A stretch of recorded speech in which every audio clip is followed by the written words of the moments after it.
What's up everyone, Springer17 here, coming to you with my rambling review for the Transformers Takara Tomy Liolaeus Prime, part of the Synergenex and T-Spark line, in collaboration with Monster Hunter. So I want to take a look at the robot mode first of all, then a look at the accessories and transform the figure into its alt mode, so we can take a closer look at that as well. So, starting with the bot mode, as you can see here, I think it really represents the Monster Hunter style, the armour types that you might see in the game, with a bit of an additional twist, obviously with the mechanical details here. So we're going to take a closer look, first of all, at this very Optimus Prime inspired head sculpt. So we can see we've got the visor, the face mask going on there, we've got the blue eyes just peeking out from underneath there, got the charcoal grey spikes with that sort of that deep blue colouring that's very Optimus Prime here. I really do like that head sculpt. The chest, again, a nice design, kind of like an armourised, mechanised version of what you may see in one of the Monster Hunter games. I'm a big fan of the series, so I was very excited when I saw that this was coming.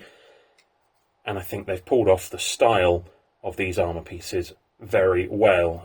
Looking at the pauldrons as well, they are very nice. Again, combination of sort of like the scaled effect with some mechanised detailing in there.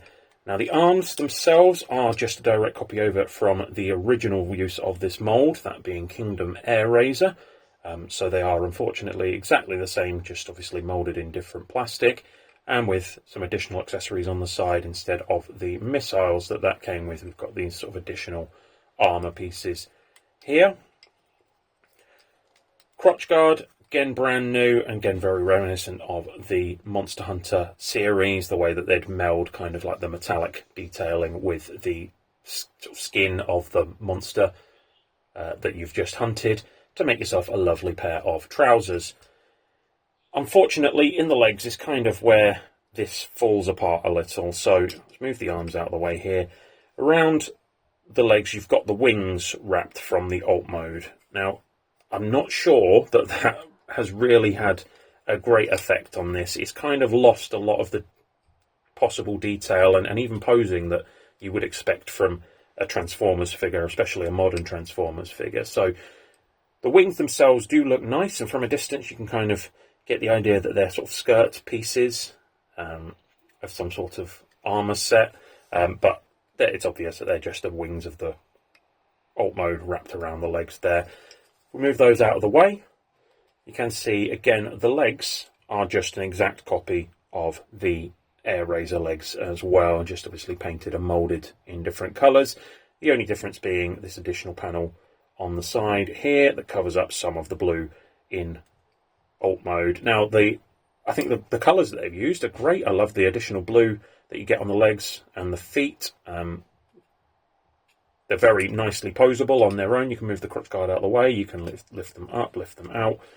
But then once you get the wings involved, everything kind of gets blocked off. You can't really do a lot while the wings are there. It's kind of just going to be stood in place, which is unfortunate. I don't really know sort of what else they could have done with the wings.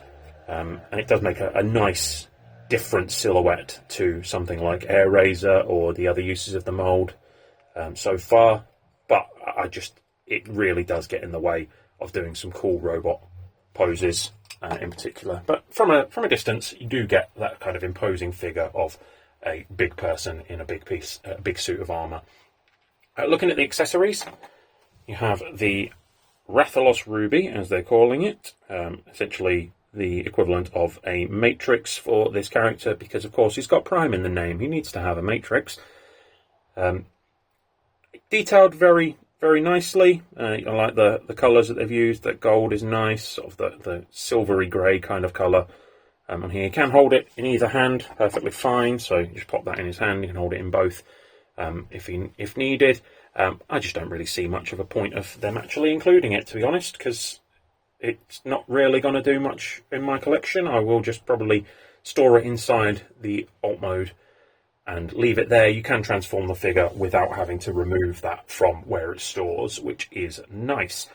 The other accessories are much more impressive in my opinion. So we've got the sword and the shield. So these are actually representative of a weapon from the Monster Hunter series called the Charge Blade. So it switches between two modes. One of the modes is a sword and shield mode, where you have the regular sort of layout of a sword and a shield, I suppose. This sword is very similar to how it would appear in the games if you made a weapon out of the parts of this monster. So I do appreciate the attention that they've paid to this. Very nicely painted.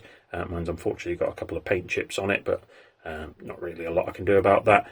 The shield just kind of looks like a lump of the monster, but it does do some neat things, and it can be stored it can be wielded rather in the robot mode. So you've got the sword that can be popped in his hand there, and if we remove the ruby, we've got this little folded down peg back here that you can use to pop that into his other hand, and it creates quite a nice look. I do appreciate the new accessories that they've brought in with this. They could have just included any old weapons, and they've actually put some effort into designing something that looks both like the game and also actually stores quite nicely in alt mode as well. It becomes an integral part of the alt mode, so don't lose these if you can avoid it. They also, as I said, represent a charge blade, which has two modes in the game. So if you take the shield, fold up the peg, fold out, just pull on either side to fold it out, revealing some lovely orange detail on the inside there. Then on the back there's this tab which goes into the slot that's on the sword, and then it becomes an axe mode, which again can be wielded by the figure, and again is very reminiscent of what you would find in the game. So it is nice that they've actually put some effort in. I'd love to see them do more of these with perhaps some different weapon types included, just to see sort of how they might pull that off. There's a couple of others that do switch between different types, so I think it'd be neat for you to try and use some of those. So let's pop that to one side. I'm not going to go through articulation for this guy because it is essentially just air razor. There's not really any major differences aside from the fact that, as I said, the wings get in the way of everything. So let's take a look at transformation. So the first thing we're going to do, pop the arms out, move the wings out of the way so we've got a bit more clearance to be able to get at everything. Now I said about the storage for the ruby. If you unhook the back, in there is the peg that the ruby stores on, so that can just pop in like so, and that can store there without being needing to be moved when you transform it as well. So it will sit there nicely in the robot mode, and in the alt mode it will just stay in the same place on the same hinge. Just once you've folded that up, it will be the other way around. Next we're going to take off these additional little armour pieces from the sides of the arms. They are very spiky, so this is a little bit painful. Ow. Fold up the wrists, turn in the arms, and then fold them through, and you've got these little gaps on the side. You just pop those in and they sort of fold up nicely into the back. Same on the other side. Just pop those through that gap and it folds up quite nicely. Stores inside there like so. There is a bit of a groove for sort of like the moulding on the fists to actually slide into, so just make sure those are nice and tight in there. Next thing to do is to spin round at the waist, because that becomes much more difficult once you've folded down the back. Can still be done, but it's just a bit more of a challenge. Turn around at the legs, that'll show you the thighs, and then turn around the feet. And that's the legs pretty much ready to be transformed and put into place. We can then flip these panels over, cover up some of that blue from the robot mode, and then again, exactly the same as air razor, so you can just pop that up there, fold the knee out of the way, and then that does peg in to there, and the same on the other side. I might be a bit concerned about the silver paint on this, possibly scraping. I might actually be moulded in silver now I look at it a bit closer. So, oh no, it's moulded in red. So yeah, just be aware of the the silver paint on there, possibly scraping, causing a bit of an issue with the deco. So that's his legs ready, and you can fold up the head. That also just folds back up inside the body. So again, slightly different to Air Razor, where Air Razor's head went all the way back round and you had the bird head come up from the bottom. Now fold up the head just going backwards, and then you can fold down the entirety of the bulk of the alt mode onto the top until it snaps into place nicely. And just fold down the shoulders. You can position the feet however you like. So I'm going to have him standing, so let's put those there like so. And then let's just straighten out these hinges on the wings, so you can just straighten that out, straighten that out. These bits of armour that we pulled off of the arms go on the legs. You can leave them on the legs if you want to. You don't have to move them, but the arms look a bit thin without them, and it just adds even more stuff around the legs to get in the way with the wings and everything. So I'd suggest moving them, but like I said, you don't have to, and you can pop them, you can leave them where they are. And then looking at finishing this off with the tail, so let's pull this back apart, close that back up. You've got the peg here, the folded up peg from its use as a shield, so you peg that in to there, and then the sword has a 5mm peg, 5mm hole rather, that slots into that peg just there. Doesn't matter which way, it'll fit either way. And there we have Rathalos alt mode. And I really do like this alt mode. This is probably how I'm going to be displaying this guy going forwards. We can extend the wings. We've got the full wingspan going on there, and the detailing that they've put onto this, particularly the wings, is excellent. I really like the sort of lining that they've used and the fade between the red and this beigey cream colour. Sort of the charcoal spines and spikes going all the way through, and the claws and everything look really nice. I love the way that the tail, even though it's made out of the weapons, still actually looks like the Rathalos tail from the Monster Hunter series. Doesn't look obvious that it's two extra weapons smushed together under there, so that's really nice. Take a look at the head sculpt, which is the main bit that you can't see, or you could see it in robot mode because it's just kind of hanging out on the back there, but that is again really nice, nicely detailed, little blue eyes on there, nice picking out of the spined details.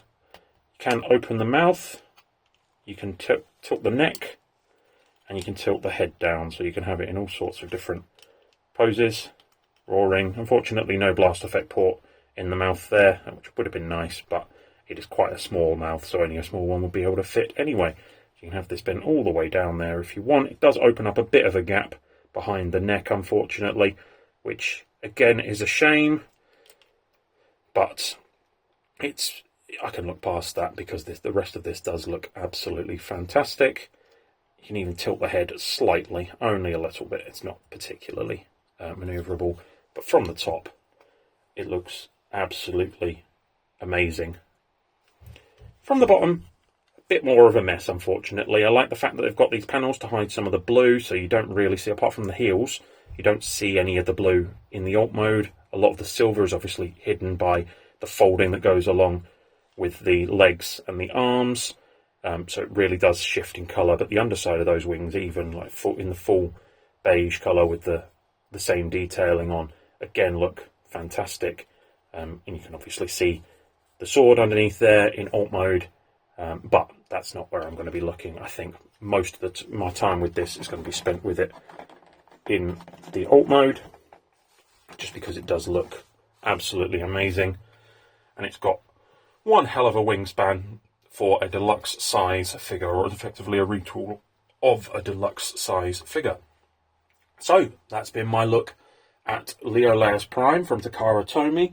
I hope you've enjoyed it. Let me know if you're wanting to pick this one up. I'm not getting the repaint because it's just a silver version of this, but if they bring out any more Monster Hunter figures, I will definitely be looking into getting some more of those crossovers should they choose to make them. Anyway, I've been Springer17, and I will catch you next time.